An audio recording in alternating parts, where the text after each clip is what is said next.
Hello students. In this session we are going to start applications of matrices and determinants. तो बेटा matrices and determinants are used to solving the system of linear equations in 2 or 3 variables and also for checking the consistency of system of linear equations. तो बेटा आपने 10th class में system of linear equations in 2 variables किया था. उसमें आपने जब solve किया उससे पहले आपने चेक किया whether the equations has unique solution, no solution और इनफाइनाइट मैनी सॉल्यूशंस. वही कंसिस्टेंसी है, वही हम करेंगे यहाँ पर, लेकिन हम लीनियर इक्वेशंस को मैट्रिसेस और डिटर्मिनेंट से करेंगे. ओके बेटा आपने 10th क्लास में किया था if the pair of linear equations has a unique solution then the system is consistent, or if they have infinite many solution then also the system is consistent, but with no solution the system is inconsistent. तो वही चीज हम consistency of the equations अब हम करेंगे matrices और determinant से. आपने 10th क्लास में 2 equations ही की हैं. अभी हम with the help of matrices and determinants 3 equations का भी करेंगे. Okay now consider the equations. तो बेटा हमने ये सिस्टम ऑफ इक्वेशंस लिख लिया है, तो इसको हम मैट्रिक्स फॉर्म में लिख सकते हैं. ए एक्स बी मैट्रिसेस ले लिए such that A X is equal to B. अब आप देखिए ए को एक्स से मल्टीप्लाई करके देखेंगे इज इक्वल टू बी. क्या यही इक्वेशंस बन गई?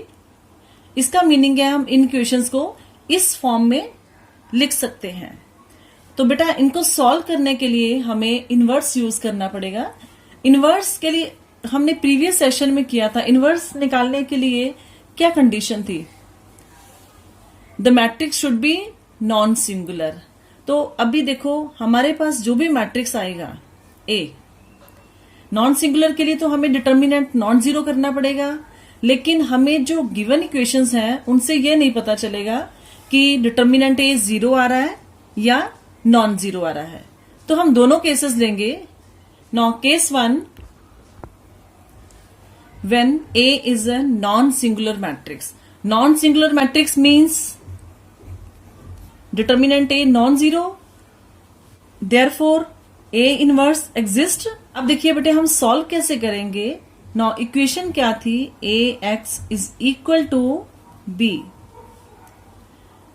हमें निकालना क्या है? x की वैल्यू निकालनी है. इसका मतलब हमें a यहां से रिमूव करना है. वो कैसे होगा? We know that a into A inverse क्या होता है? a इनवर्स इंटू a या फिर a इंटू ए इनवर्स, ये क्या होता है? It is equal to i. अगर हम यहां पर i बना दें तो i into X X matrix होगा.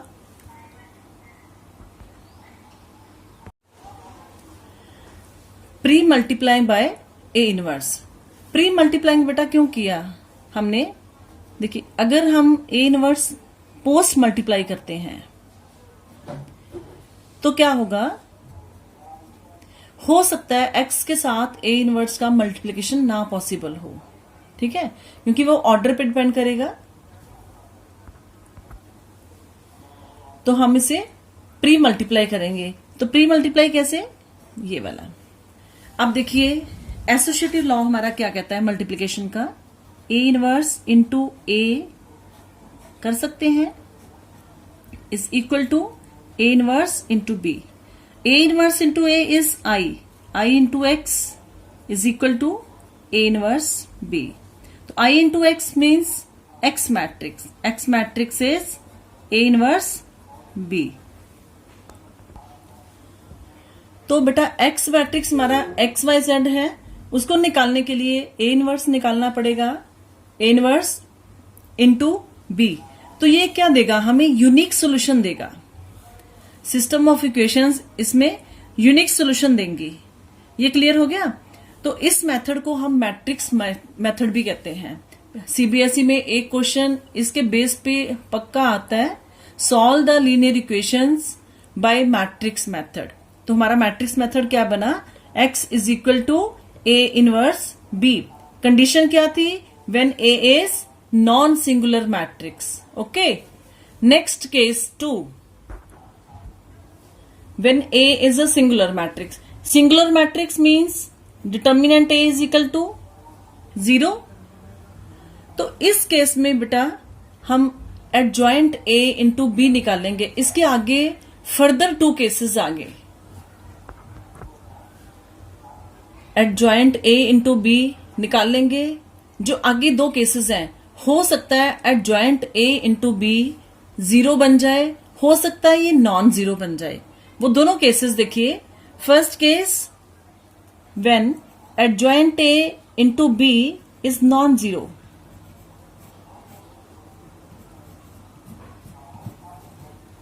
Non zero matrix. तो इसका मीनिंग क्या है, सोल्यूशन डज नॉट एग्जिस्ट। तो बेटा ध्यान देना, एडजॉइंट ए इंटू बी निकालोगे, ये नॉन जीरो बन गया, नॉन जीरो मैट्रिक्स बनेगा। That means system is inconsistent because it does not have any solution. इसमें सोल्यूशन नहीं आएगा और सिस्टम इनकंसिस्टेंट बन जाएगा। Second part, when adjoint A into B is 0,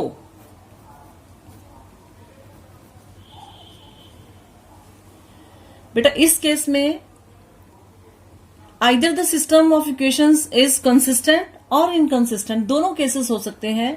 अगर कंसिस्टेंट होगा तब इसका इनफाइनाइट मैनी सॉल्यूशंस आएंगे। क्लियर हो गया। इस केस में आपका दोनों सिस्टम हो सकते हैं, कंसिस्टेंट भी और इनकंसिस्टेंट भी। अगर कंसिस्टेंट है तो इनफाइनाइट मैनी सॉल्यूशंस आएंगे, अगर इनकंसिस्टेंट है then it has no solution. Consistent infinite many solutions,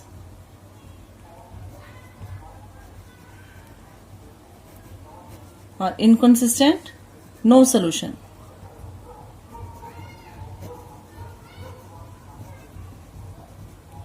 तो बेटा हम रिवाइज करते हैं जो जो हमने अभी किया है। हमने क्या किया है, फर्स्ट केस में ax is equal to b था। उस केस में सॉल्यूशन क्या है, when a is non singular matrix x is equal to a inverse into b। Clear. Second case में when a is singular matrix, singular matrix case में हम adjoint A into B निकालते हैं। फिर आगे फर्दर देखते हैं कि एडजॉइंट ए इंटू बी 0 आ रहा है कि नॉन 0 आ रहा है। 0 पे सिस्टम आइदर कंसिस्टेंट और इनकंसिस्टेंट, अगर नॉन 0 आ रहा है तो इनकंसिस्टेंट ही होगा। तो जब 0 आया कंसिस्टेंट वाले केस में इनफाइनाइट मेनी सॉल्यूशंस हो सकते हैं, लेकिन बेटा आपके एनसीईआरटी के अकॉर्डिंगली आपका यूनिक सॉल्यूशन ही सिलेबस में है। क्लियर। तो अब हम एक क्वेश्चन लेते हैं, solve the equations by matrix method. x plus 2y is equal to 4, 2x plus 5y is equal to 9। तो बेटा इन इक्वेशंस को आप इस फॉर्म में लिख सकते हो।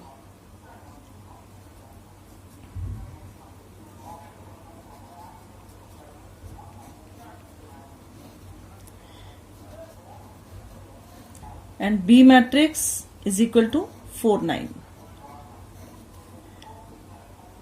such that AX is equal to B। देखो A इंटू एक्स करके इज इक्वल टू बी किया तो यही इक्वेशंस आ गई।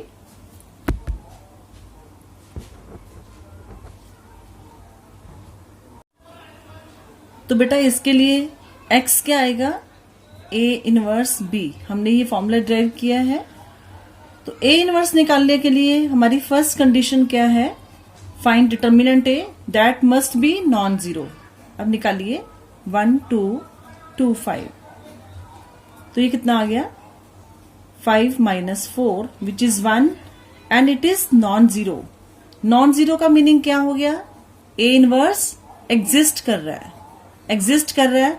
That means these equations has unique solution। तो अभी हम क्या निकालेंगे इनवर्स के लिए, कोफैक्टर्स।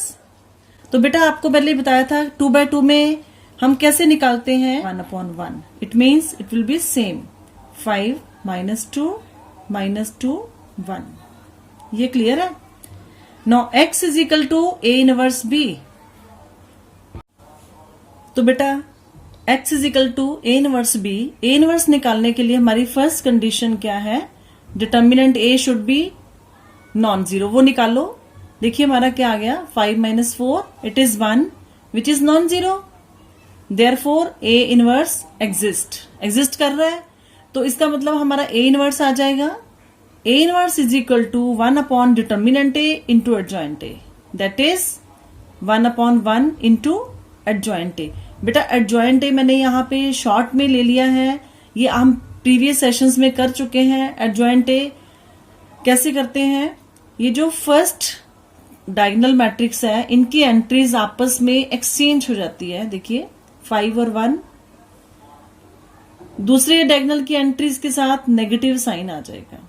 ओके, तो ये हमारा A इनवर्स बन गया। A inverse is equal to 5 -2 -2 1, ये A इनवर्स बन गया। अब हमने निकालना क्या है, x is equal to A inverse B। तो x means XY, A inverse की वैल्यू पुट कर दीजिए इंटू B मैट्रिक्स। तो बेटा इनको आप सॉल्व कर सकते हो।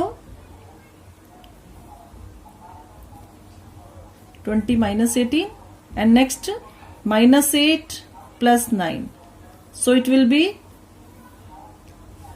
2 and 1। ये देखिए ये x और y एक कॉलम मैट्रिक्स है, ये किसके इक्वल आ गया, 2 और 1 के equal. That means x is equal to 2 and y is equal to 1। This is your final answer. तो बेटा क्लियर हो गया मैट्रिक्स मेथड से हम इसे कैसे सॉल्व करते हैं। Now taking the 3x3 variables,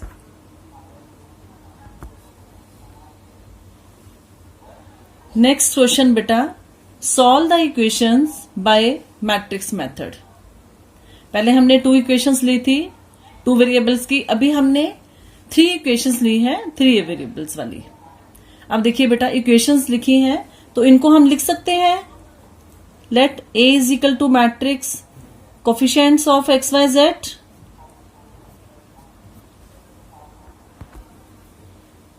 A matrix, X matrix और B मैट्रिक्स ले लिया, such that equations can be written in the form AX is equal to B।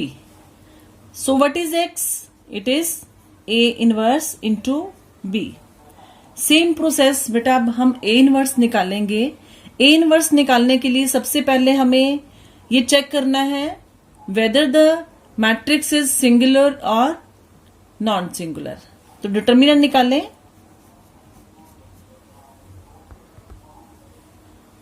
तो हमारा डिटर्मिनेंट आ गया -8 which is not equal to 0, therefore A inverse exist. अब हम बेटा A इनवर्स निकालेंगे। A इनवर्स निकालने के लिए एडजॉइंट A निकालना पड़ेगा। तो एडजॉइंट A निकालने के लिए आप कोफैक्टर्स निकालेंगे। तो बेटा आप जब अच्छी प्रैक्टिस कर लोगे तो आपके इसी स्टेप में ही कोफैक्टर्स ओरल निकल जाएंगे। क्लियर, ये प्रैक्टिस पे डिपेंड है आप कितनी प्रैक्टिस कर रहे हो। तो मैं निकाल रही हूं एडजॉइंट A।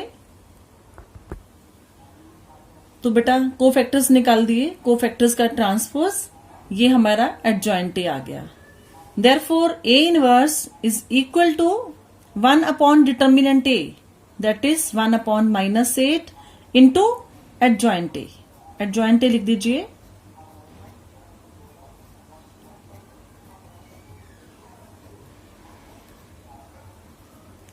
ये क्लियर हो गया। So the solution is X is equal to A inverse B, that means X Y Z is equal to A inverse into B की वैल्यू डाल दीजिए, इसे सॉल्व कर दीजिए। -1/8, नाउ मल्टीप्लाई दिस, -18 -3 +5, सॉरी -5 बेटा ये +1 था, ये देखिए 1 है, 1 आएगा तो +1, और ये +1 है, so it is +5. Next 30 -3 -35, and next 42 -9 -25. तो ये कितना आ गया, -1/8 into -16 -8 and 8. So it will be 2. अब खोल दीजिए, -1/8 into -16, this into this 1 and this into this -1. हम -1/8 को अंदर लेंगे, तो ये हमारा क्या था, x, y और z. Now comparing, so x is equal to 2, y is equal to 1 and z is equal to -1. This is our solution. तो बेटा आप इसको, इन वैल्यूज को किस इक्वेशंस में पुट कर वेरीफाई भी कर सकते हो कि हमारा क्वेश्चन, ये जो सोल्यूशन है सही है या नहीं. ये क्लियर. तो बेटा एक क्वेश्चन आपका इस मेथड पे बेस पक्का आता है सीबीएसई में. तो आपकी गलती कहाँ होती है, मोस्टली बच्चों की गलती एडजॉइंट ए में होती है. तो एडजॉइंट ए में गलती नहीं करनी, किसी में भी गलती नहीं करनी है, आपने बहुत अच्छे से प्रैक्टिस करनी है. ओके बेटा, गॉड ब्लेस यू.